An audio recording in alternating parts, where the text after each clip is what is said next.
So hello, it's good to see both of you. It's my real pleasure to be the part of the Hungarian session, and I am really happy that you have joined the listening and sharing session this year, which is a big international event.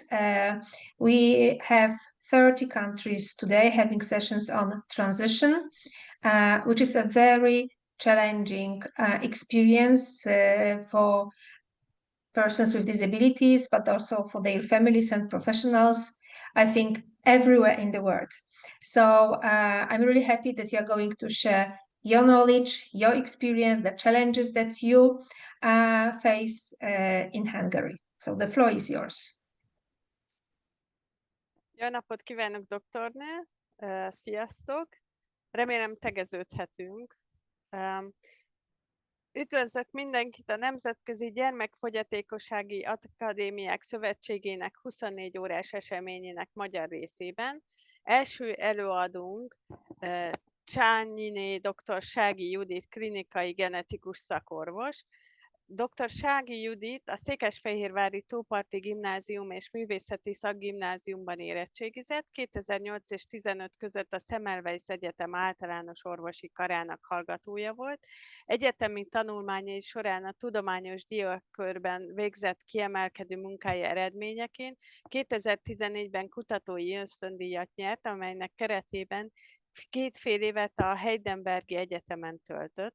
2015-től a Genetikai Sejt- és Immunbiológiai Intézetben folytatta munkáját, ahol megszerezte a PhD fokozatát.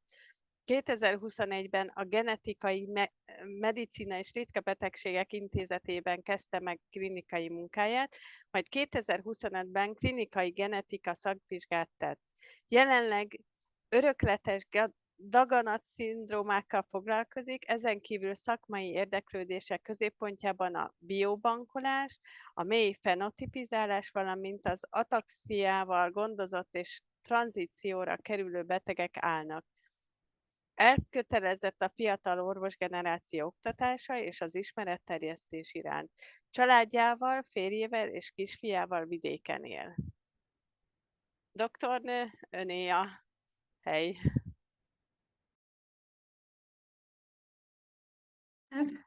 Bocsánat, itt vagyok. Köszönöm szépen a szót, Eszter, és a bemutatást is, illetve a lehetőséget arra, hogy ezt az igen fontos témát most közösen átgondoljuk. Remélhetőleg tudok újdonságokat is megosztani önökkel. Most röviden kérek egy kis időt, amíg megtalálom a gombokat itt a képemen, és a kivetítésen dolgozok. Az a kérdésem, hogy látható-e, amit vetítek, illetve az, hogy itt cserélgetem a szlájdokat. Igen, látható. Köszönjük. Nagyon szépen köszönöm.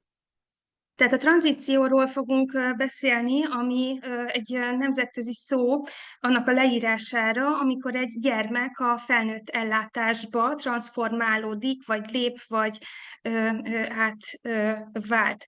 És ez a fajta definíció, ez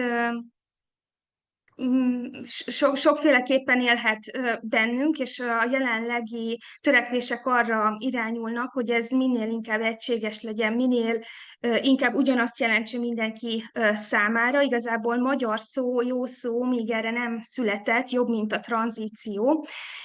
Nem is igazából egy időpillanat, vagy egy orvos-ellátó közötti interakciónak a leírása ez, hanem egy olyan folyamat, ami hosszú évekig tart, és ebben szorosan követi az eseményeket mind a szülő, mind az ellátó, és folyamatosan monitorozzuk a gyermeknek a készségét, hogy készen létét arra, hogy a következő fázisba lépjünk, egy meghatározott terv szerint, amit előre ugyebár egyeztettünk, és szerződtünk gyakorlatilag.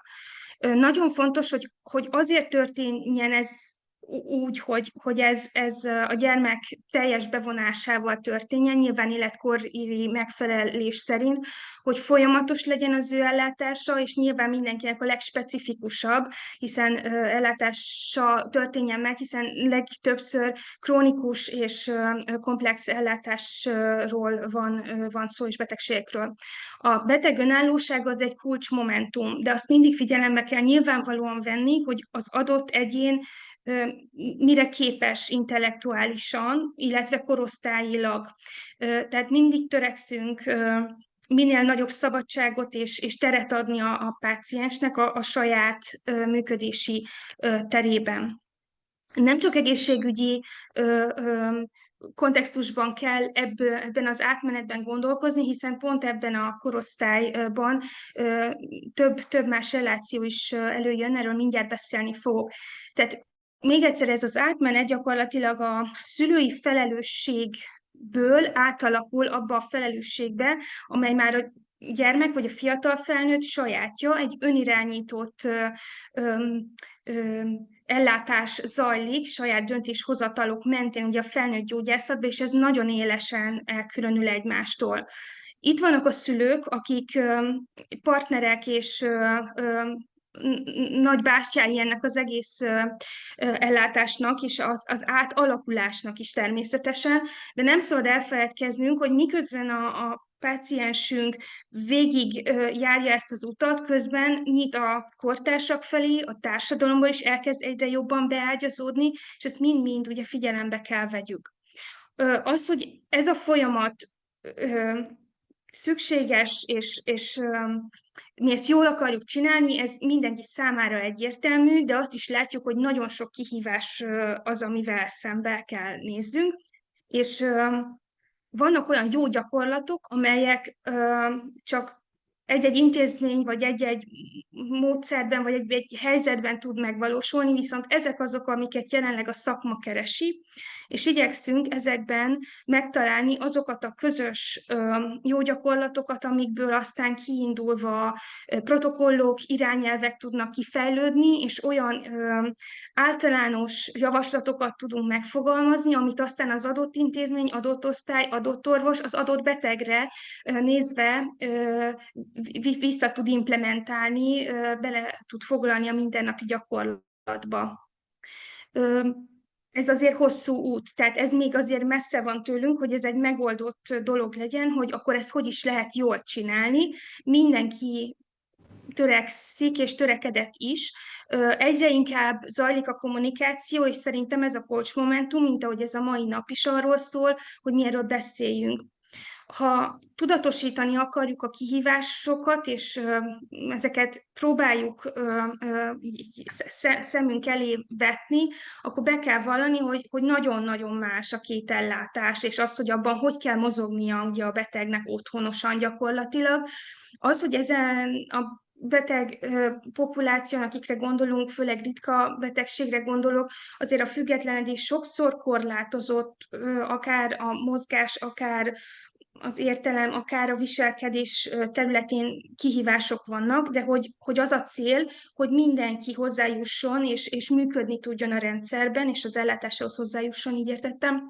Az orvosok és a családtagok is gyakran halogatják, vagy kerülik a témát, az, hogy ez most érzelmi alapon, vagy financiális, meg adminisztratív alapon, vagy időhiányból, ez sok mindenre visszavezethető, de nem szabad arra gondolni, hogy mi vagyunk ebben csak elmaradva, és mi hibázunk itt Magyarországon, mert hogy világszerte keresik a megoldásokat arra, hogy hogyan lehet ezt az érzékeny időszakot a fiatalokkal jól eltölteni, és ugye ez a mi generáción kihívása, hogy egy olyan jövőt teremtsünk nekik, amiben ők jól tudnak majd aztán működni. Tehát fontos, hogy beszéljünk arról, hogy ez a feladat adott, és a megoldásokra is törekszünk, mind a szülői körben, mind a orvos-szülő, az ellátók egymás között, a gyermekkel kezdjünk el arról beszélni, hogy hogyan lehet erről gondolkozni, mi az, amit már tudhatunk. Nagyon jó információforrások vannak, főleg a Duchenne típusú izomdisztrófia, vagy ehhez kapcsolódó beteg csoportok és nemzetközi szakirodalom kapcsán már vannak magyar nyelvű megjelenések is, illetve más betegségekben is, tehát ott, ahol jó az érdekképviselet és igény van rá, ott látszik, hogy ezen a területen előmozdulások vannak, de nyilván, ahol egy aluldiagnosztizált helyzet van, mint például a corpus callosum betegségek esetén, vagy még a szakma sem komplexen kezeli, és talán még a betegek sem ismerik ki úgy magukat, és tudják még úgy képviselni magukat, tehát ezek a ritkának is a ritkája, inkább így próbál fogalmazni, nyilván ott még talán picit távolabb tud lenni ez a megoldás, de mindenhol az a törekvés, hogy személyre szabottá tudjuk tenni a helyzeteket. Tehát még egyszer az egészségügyi ellátás mellett a tanulás, a társasági élet, lakhatás, közlekedés, mindennapi élet, ez mind-mind ugye feladata ennek a fiatal embernek, hogy ezekben ő megtalálja a helyét.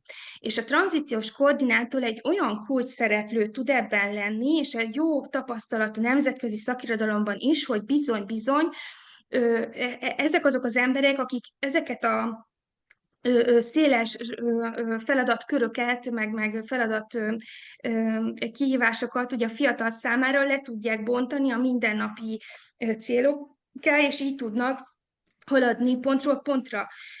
Ez a fajta szakembergárda, mondjuk egy jó szociális munkással már dolgoztam mondjuk egy gyerekklinikán, aki tényleg az iskolai feladataitól átlátta a pszichológussal való konzultációt, a pszichoterápia, vagy a fizioterápia, tehát gyógytorna, tehát sok-sok mindent átlátott azon kívül, hogy nekünk mondjuk a csontsűrűséget is le kellett mérni, meg a légzés funkcióját a betegnek, és neurológiai státuszt kellett rögzítenünk, és hogy amíg ő velünk tartózkodott, sok-sok olyan egyéb kontrollvizsgálaton is részt tudott venni, meg közben a tanulását is úgy tudtuk intézni, hogy ő jól tudott funkcionálni a kórházi tartózkodás alatt például, és nem kell kiesnie az egyéb feladatköreiből. Az átmenet folyamata, hogyha így lebontjuk, hogy is jó ezt intézni, akkor van egy felkészülési szakasz, amikor meghatározzuk azokat a célokat, feladatokat, amiket szeretnénk együtt elérni, majd egy tervezési fázisban konkretizáljuk, hogy akkor milyen lépések fognak vezetni, és milyen döntések mentén kell haladnunk. Ezután a felnőtt és a gyerekgyógyász ellátó elkezd kommunikálni egymással, majd a beteggel együtt is találkozva, ugye már bevonva, majd a felnőtt ellátó tímmel, esetleg már a kórházi környezettel, vagy akármely ellátóval, tehát ismerkedik a fiatal az új helyszínnel, az új csapattal, és az egyik nagyon fontos része ennek, hogy egy kórházi útlevél az megszülessen ebben a folyamatban. Ez tartalmazza a páciens életének a teljes egészségügyi történéseinek a rendszerét valamiféle struktúrában. Az, hogy ez hogy lenne jó, meg ez szakmailag, erről is lehet nagyon sokat gondolkozni, és beszélhetnénk róla, de ami nekünk fontos az, hogy legyen leírat.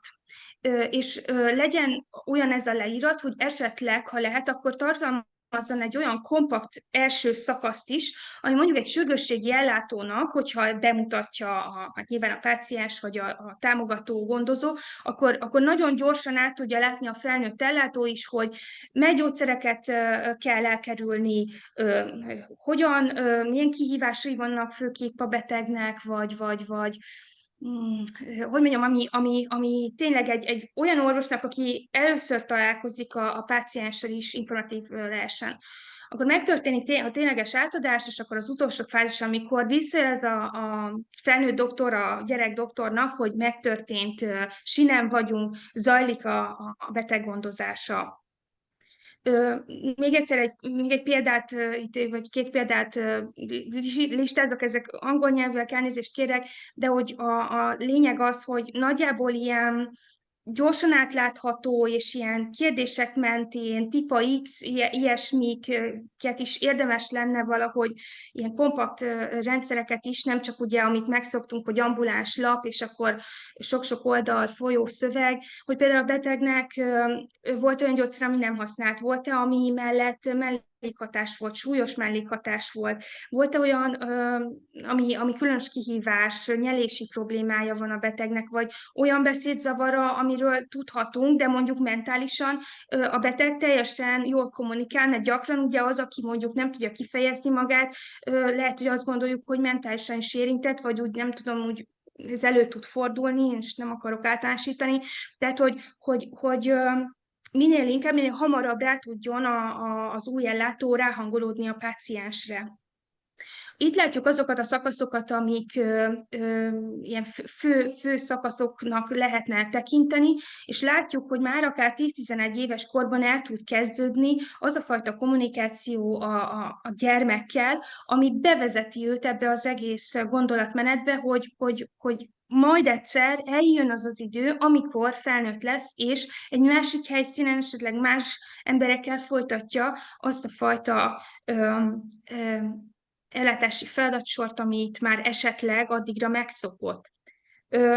Persze mindig vannak ugye újdonságok, kihívások, ilyenkor figyelni kell arra, hogyha mondjuk egy akut sürgős történés van, akkor ez a tranzíció ez legyen háttérbe szorítva, és akkor visszavezetve, és tehát amikor erre idő meg hely van, de hogy olyanokat látunk itt listázva, hogy a szülővel is beszéljük meg az ő kétségeit, aggályait, legyen a páciensnek a megértési szintje felmérve, hogy az ő biológiai tudása az ő helyzetéről, állapotáról az hol tart. Mindeközben nagyon fontos a titoktartásról gondolkoznunk közösen, hogy a kommunikáció az tényleg a megfelelő mederben történjen, már akár egy termékenység is ilyenkor ugye fogamzásgátlás akár szóba jön.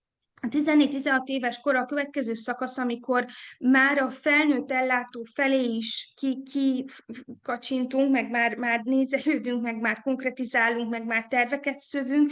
Ugye itt már a fiatal akár egy karriert választ, egy életpályát, akár partnert, akár lakhatást, és akkor mindig nagyon fontos a háziorvosnak a bevonása. Ugye ott is tud egy váltás, egy tranzíció történni, ha nem.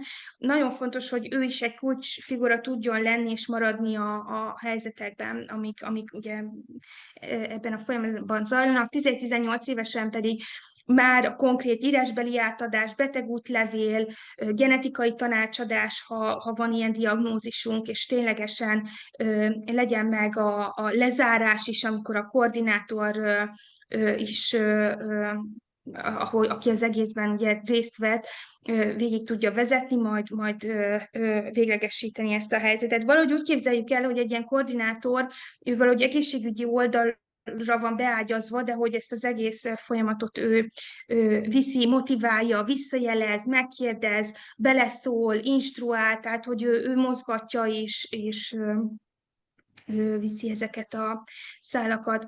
11-13 éves kor, az önérdek-képviselet az kulcs fontosságú, és ilyenkor az érzékeny témákat is már elő kell hozni, hogy reagálunk egy sürgős esetben, hogyan lehet kikérni a gyermek véleményét, hogy ő kezdjen el véleményt formálni, ugye 14-16 éves kor között a szülői felügyelet nélkül egyedül töltött idő, mondjuk egy gyermekellátónál, mondjuk egy kórházi osztályon, az már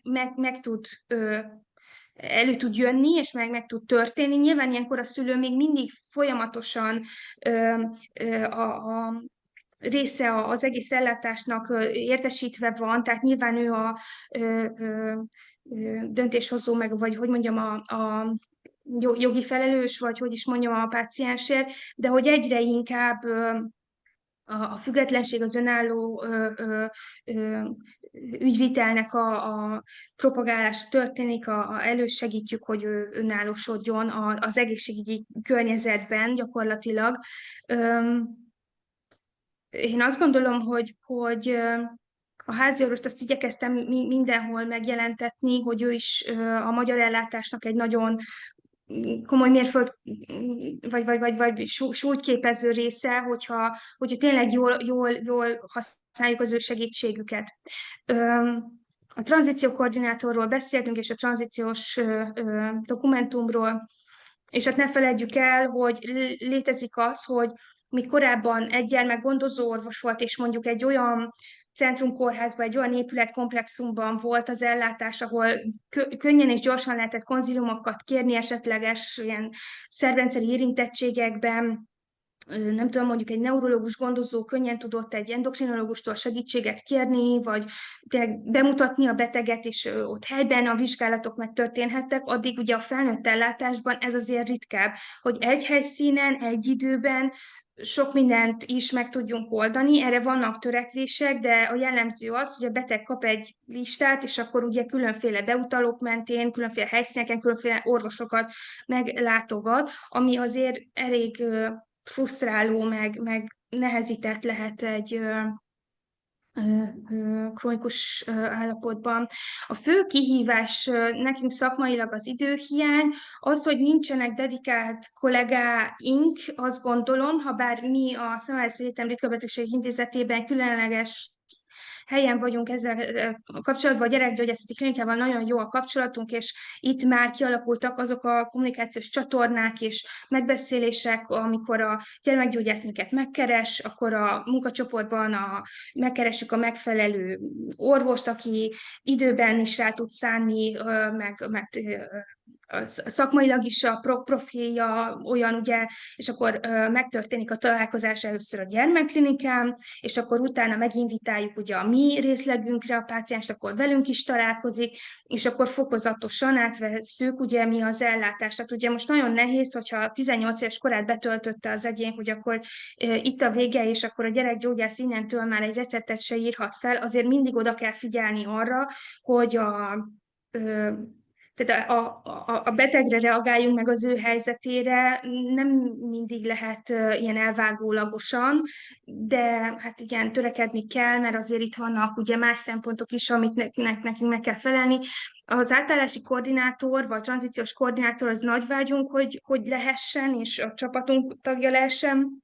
A felnőtt orvosok speciális képzése a sokszor kiváló, meg nagyon jó, csak nem feltétlenül a páciens, vagy nem a teljes ellátási szükségletére tud ráfelelni, ezért is mondtam, hogy sokszor mondjuk máshol kezelik a páciens epilepsziás problémáit, és máshol kapja mondjuk egy ritka beteg nem tudom, a terápiát, tehát, hogy több orvos vesz részt az ő gondozásában, ellátásában. Rövid az idő, bocsánat, hogy így belezavarodtam, és a pénzügyi forrás az tehát, hogy abszolút nem téma még sajnos. Megvalósítás, fontosak ezek a beszélgetések, mint ez a mai, fontos, hogy nemzetközi szinten beszéljünk erről, szakmai szinten beszéljünk erről, fontos, hogy a betegszervezetek, a szülők egymás között, a betegek maguk beszéljenek egymással ezekről a helyzetekről, és hát jó lenne valóban több anyagnak elérhetőnek lennie, és erre is, mert mi magunk is törekszünk meg láthatólag a betegszervezetek is. A tranzícióban tehát a szülő legfontosabb feladata, hogy segítse a gyermeket végül is. És hogy ez milyen a jó segítés, az önállósodás az egy coach momentum, tehát azt meg kell értenünk, hogy nem mindig leszünk ott, és az a nem mindig, az jobb, ha mi hamarabb tudatosul bennünk, és mi hamarabb a gyermek nyilván a maga lehetőségeihez képest önálló szárnyakat bontogasson, és hogyha ez valamilyen okból nehezített, akkor mi hamarabb találjuk meg azokat a módszereket, amivel ő támogatható, és egy támogatott döntéshozatalba bevonható. Fontos, hogy a kapcsolatot tartson ugye a szülő is az ellátókkal, a gyermeknek a legjobb érdekére törekszik, nyilván szülő is, meg igyekszünk mi is. Azért itt a szabad orvos választás nyilván megint csak alanyi jogon jár persze, de hogy azért fontos az, hogy szakmailag jó helyre kerüljön a gyermek, és hogy ott már nem feltétlenül egy bölcső helyzet van, tehát egy felnőtt ellátó már felnőttként kezeli ugye a gyermeket, meg hát a szülőt is.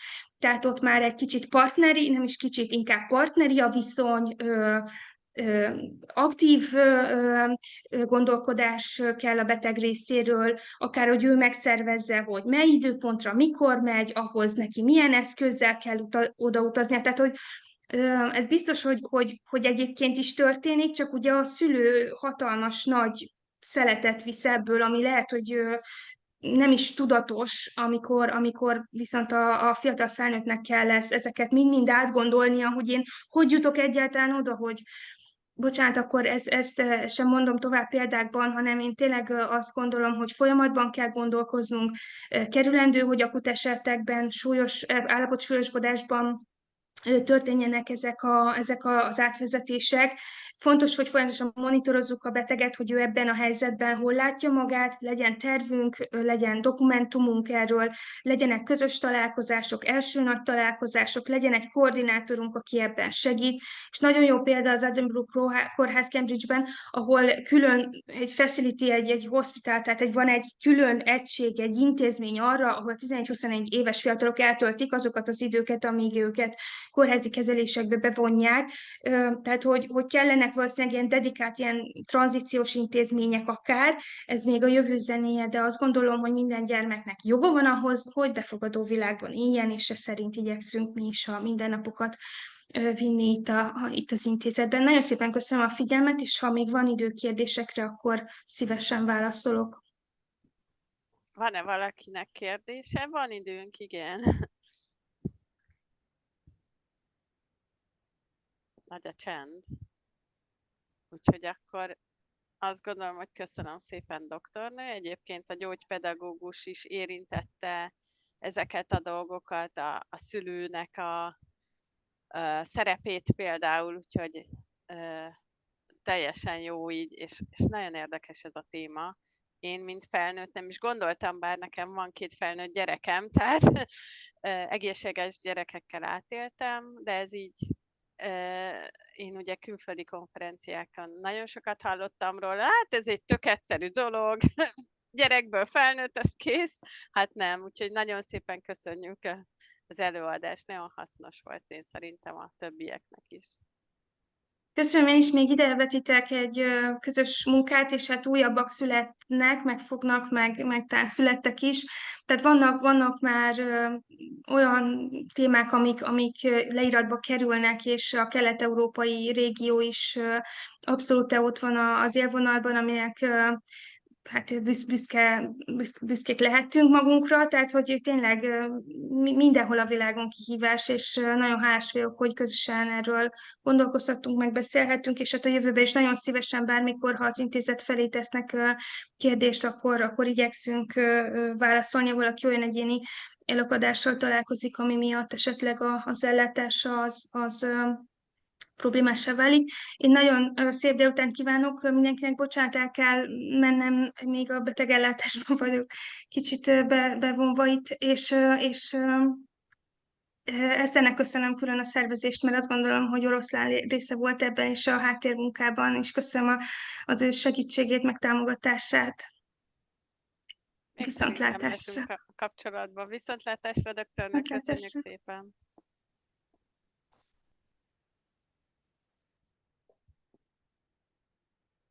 És akkor én közben folytatnám. Ez a mai délután ez érdekesen alakult, ugyanis Szabó Anna gyógypedagógus barátném vizsgázik kertészetből, úgyhogy sajnos nem tud részt venni ezen az eseményen, viszont elküldte az anyagot, és én ezt fel fogom olvasni, és mivel érintett vagyok, hogy miben ezt majd nem sokára elárulom, ezért kicsit monotonan tudok olvasni, és szóljatok rám, kérlek, hogyha hadarni kezdek, erre is hajlamos vagyok sajnos. Szabó Anna gyógypedagógus 35 év tapasztalattal különböző területeken és súlyos segélyfokokon fejlesztéssel, oktatással és tanácsadással foglalkozik. Az átmenet a maga változásaival mindenkinek nehéz. Ha valakinek alapállapota, hogy nehézségekkel küzd, akkor ez még inkább így van. A széles ernyő alá berakott gyermekként sajátos nevelési igénnyel jellemzett emberek életének folyását nem mindenestül meghatározza, de erősen színezik a gyermekkor felnőttkor határán az egyébként is fennálló nehézségeik. Az egyik jellegzetes mintázat, hogy még nehezebben fogadják el a felnőtté válásukat a környezetükben élők, hiszen mindig is segítségre szorul és fog szorulni. Ez a csoport egy kis része a súlyosan, halmozottan fogyatékosként felnőtté válókra valóban igaz, de például a nemi hormonok okozta testi és lelki változások az ő esetükben is megjelennek, és kezelésük mind az egyén, mind a környezet számára komoly kihívás lehet. Az ernyő alatt ülnek azok is, akik nem vagy látszólag nem szorulnak több más segítségre, mint egy kamasz, úgy általában az életének ebben a szakaszában. A jelenlegi összetett és nagyon gyorsan változó környezetben történő eligazodás sem egyszerű, de ehhez személyi változások kapcsolódnak, a gyerekorvos helyébe lépő családorvos, az általános iskolai közösséget és a munkamódokat felváltó középiskola, az iskolai és még valamelyest óvó környezet és a szabályozott kapcsolatrendszer helyett a felsőoktatás vagy a munkahelyek más típusú szabályozása kapcsolatai. Az egészségügyi ellátórendszerben új személlyel kell szót érteni, az esetleg meglévő egészségügyi problémákat másfél-két évtizeden ismerő korábbi ember helyébe kerülő új szakemberrel kommunikálni, az élettörténetéből a legfontosabb elemeket ismertetni, továbbvinni nem egyszerű. Továbbtanuláskor, különösen szakképzés esetén előfordul, hogy a cseperedő gyermek kérésére vagy a szülők ismerve az adott szakmára vonatkozó egészségügyi korlátozásokat egyszerűen nem veszik tovább az információt például az iskolaorvos felé. Ez nem egy szerencsés taktika, mert a dolgok sajátossága, hogy előbb-utóbb kiderülnek, és akkor az alkalmatlanságot jelentenek az érvényes jogi szabályozás szerint, később kényszerű pályamódosításra az ifjú, ami a mai oktatási rendszerben életkori és oktatástartalmi kérdések miatt nagyon nehéz helyzeteket teremt. Ugye erről beszélt a doktornő is, a szülők felelősségéről. Például letagadott személyzeti vizsgálat, vagy memória problémák, epilepszia a rendészeti képzésben, a felsőoktatásban már lényegesen kevesebb irányba szűrnek egészségügyi szempontok alapján, de éppen a középfokon ez a szűrés erősebb. A szociális ellátások igénybevételét a középfokú oktatásban még az intézmények segítik, de a későbbiekben már legalább a támogatást nyújtó személynek megtalálása a felsőoktatási intézményben a hallgató és vagy a hozzátartozója feladata.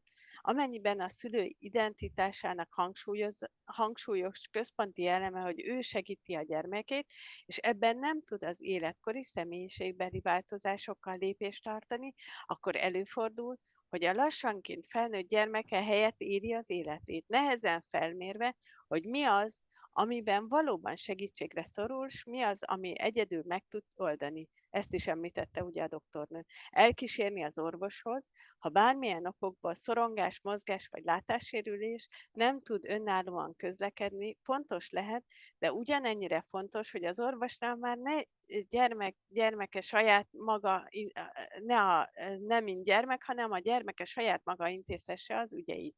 Van orvos, aki ezt pontosan be is tartja, a szülőt nem engedi be a vizsgálatra, és az eredményből is csak annyit közöl, amennyit a páciens beleegyezik. És van, aki már felnőtt páciens feje fölött a szülővel kommunikál.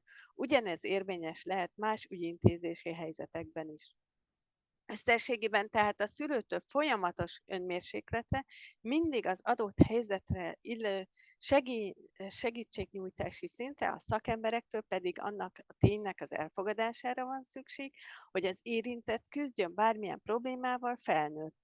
és ha csak nincs gyámság, gondokság alatt, akkor az ügyeiben nem pusztán érintett, hanem az elsődleges illetékes döntésének meghozatalára hivatalos személy, amennyiben igényli a családtag jelenlétét, amennyiben kéri a döntéshez a segítséget, az legyen az ő döntése, ne pedig a feje fölött kialakított helyzet. Ebben egyébként, ha nem is következetes, kiszámítható, de biztos változások történtek az utóbbi 1,5-2 évtizedben, gyakrabban, bár nem minden esetben találkozhatunk partneri viszonyra törekvő attitűdökkel. Én egyébként most ezt kutatom az alapítványunk miatt, ez tulajdonképpen a paternalizmus, és arra vagyok kíváncsi, hogy Európában ez hogy áll, hiszen ahhoz, hogy mi diagnózishoz jussunk, ez elengedhetetlen, hogy megszűnjön. És akkor a következő előadónk dr. Örkényi Mária nevelőszülő lenne, aki viszont egy idős hölgy, és ezért ismét én fogok a nevében beszélni. Beszéltünk vagy egy órát telefonon egy kislányról, akit ő örökbe fogadott. Ő egyébként egy gyermekorvos, és a Tüdőér Egyesület tagja is. A kislány szegény családból származott, kis súllyal, szívelégtelenséggel és retina sérvel született, kórházba hagyták, és 3,5 évesen fogadta őt örökbe a doktornő. Tüdőtranszplantációval indultak Bécsbe, majd ő megkésett beszédfejlődésű, mert csak 4-5 évesen kezdett beszélni, és 7-8 évesen kezdett járni, ez persze gyógytornás segítette. A suliba nem járhatott, mivel a tüdejével is probléma volt, ugye oxigénnal élt. Heti 2-szer járt ki egy magyar tanár, aki matekot is tanította. A matek tanár csak később, felsőben kezdett hozzá járni, heti 3-szor 2 órát, és így sikerült a 8. osztályt elvégezni, nyilván később, mint a kortársainak. Lovagolni nagyon szeretett, 20 percet bírt oxigén nélkül, hiszen azért oxigénpalackkal lovagolni nem egy egyszerű mutatvány, én azt gondolom, illetve a mazsorettet is nagyon szerette, és nála sokkal kisebbekkel, oxigénnel tudta ezt a sportot művelni.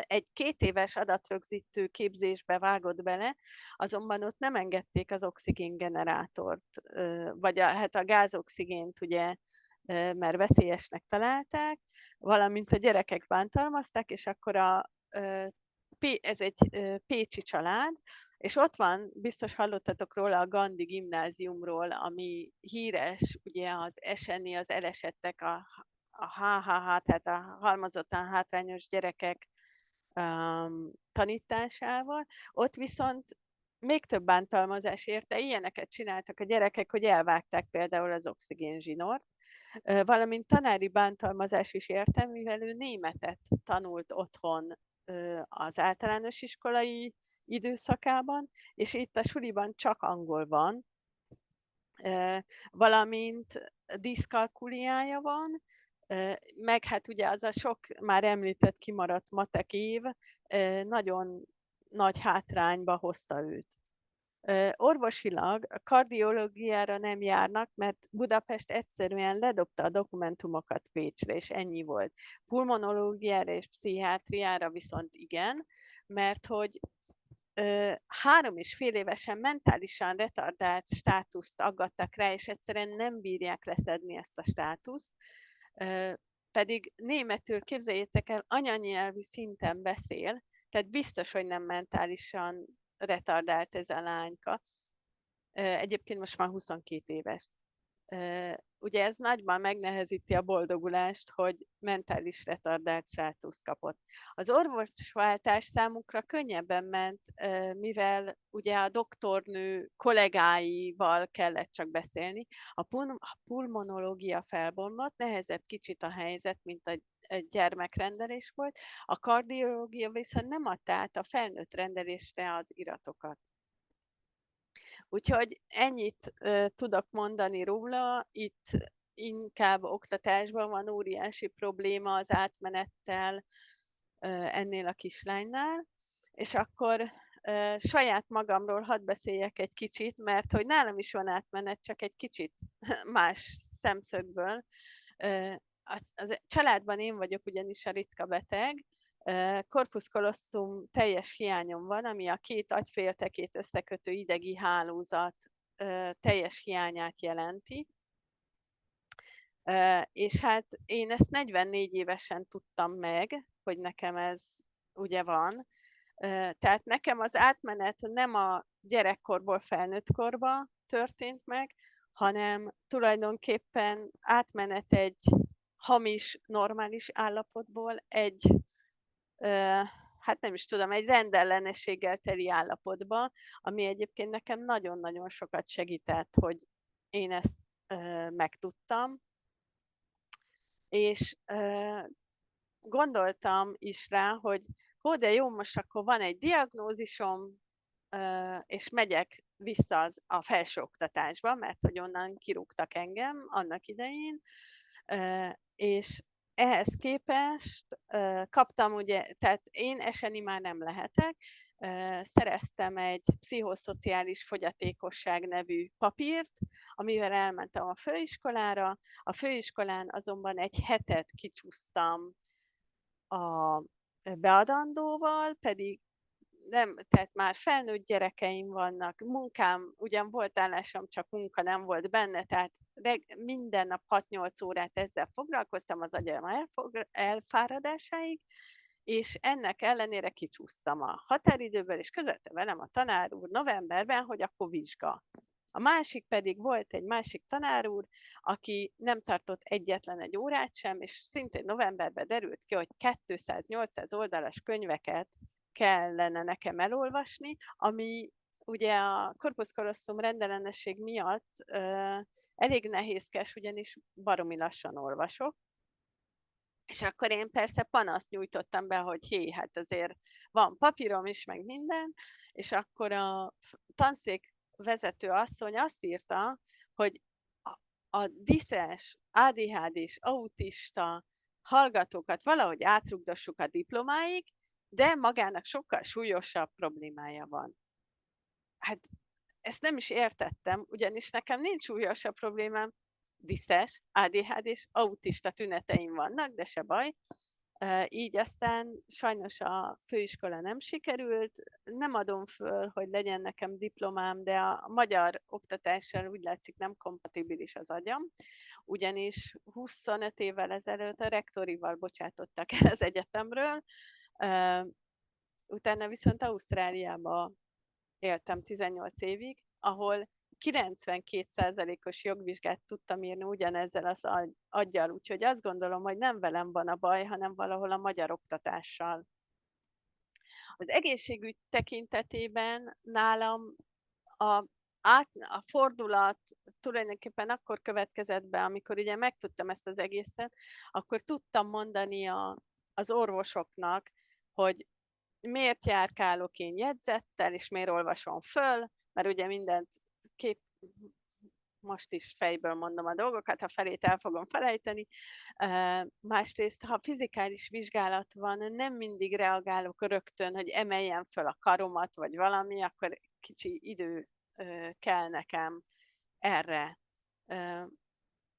Én szülőként ugye egy 21 és egy 19 éves gyerkőccel éltem át ezt az igazi átmenetet, ugye a gyermekkorból felnőtt korba való átlépést az orvosoknál.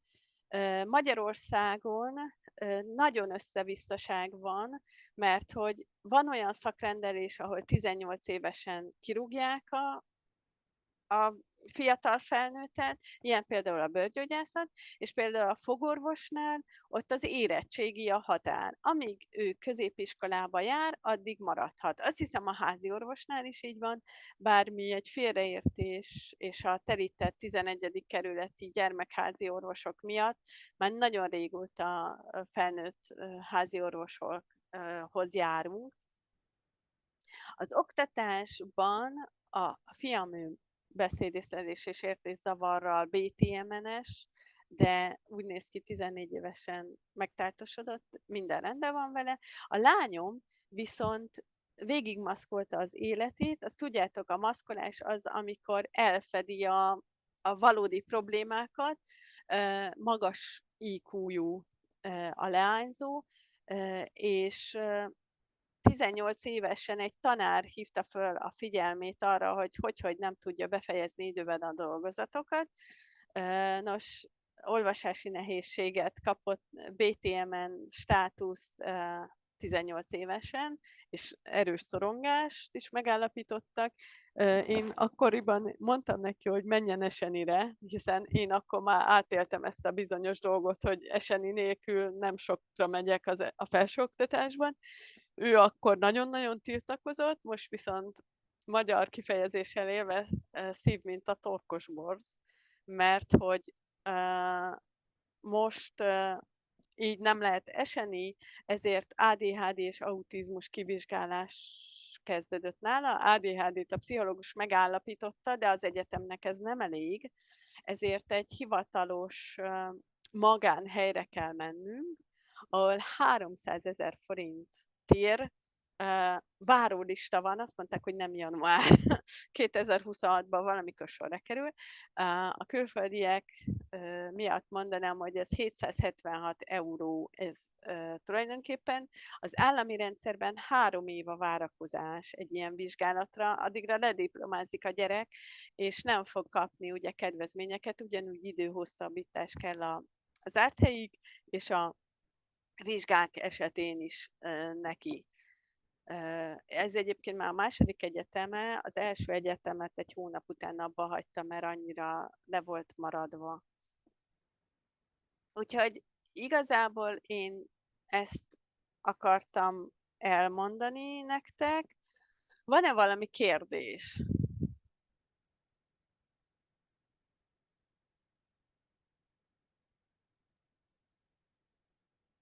Köszönöm szépen. Ha mégis lenne, e-mailben nyugodtan lehet engem keresni. A kirektestrendellenesség@gmail.com-on, és akkor felveszem a kapcsolatot az előadókkal. Látom, Renáta, te igen. Nyugodtan írjad meg.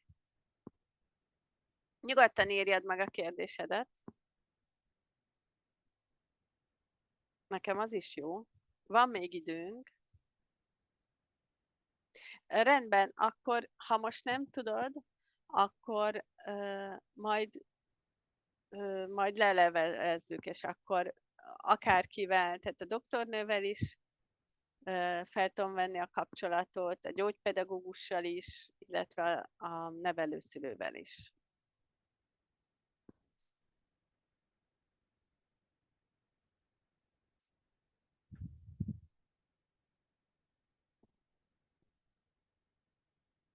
So, Kasia, we are ready. We are waiting for Renata's question. She wrote me that it will come in 5 minutes because of her daughter. Then I finish with my presentations. Okay. So we can maybe wait a bit for Renata. And I hope it will be useful for everyone later. I'm sure, though it's difficult for me to say now because I could not understand a single word except transition coordinator. I mean, I could recognize some words that made me really interested in what was being said, because I was wondering if you already have some good practices and some, for example, transition coordination in Hungary, but if you are ready to make the translation, I would really love to listen to the presentations that you had today. Yeah, so we should do the transitions. Yeah. Okay, Yeah. I will send you both of us. Okay. Yeah, great. Because I think the medical doctor's presentation was very, very useful, and special teachers' words are very useful too. Great. Okay, so maybe I will stop recording now.